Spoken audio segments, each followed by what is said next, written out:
In this section, we're going to be talking about structure. To start with, we're going to look at task 1 in the general exam. The structure for the letter is to have 4 paragraphs. The first paragraph should hold roughly 25 words and is usually answering who you are and basically, very briefly, why you're writing. The second paragraph should go into a bit more depth with specific details as to why you're writing to the person. In the second paragraph, you need to write at least 100 words. The third paragraph is going to be exactly the same as the top paragraph with the 100 words. However, it's going to be about a solution you can offer or a solution you would like from the person you're writing to. And lastly is the closing paragraph. This is what I like to call the sign-off. It means that you're going to round up your letter with a nice end greeting and possibly how that person can get in touch with you. The next writing task we're looking at is task 1 for the academic exam.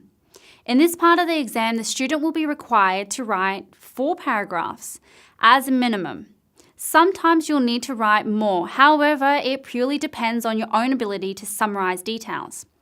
If you write 5 or 6, you won't get marked down or receive a higher score. The first paragraph is a simple introduction, what you can see in the graph or illustration, and you need to tell them in 25 words. The second and third paragraph should contain the most detail about the above information and should be 50 words each. If you want to make more paragraphs, that just means you need to reduce the number of words in each paragraph. Let's have a look at task 2. You'll need to write at least 4 paragraphs.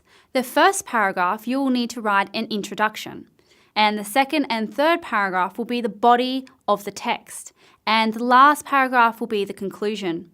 The introduction will consist of roughly 25 words.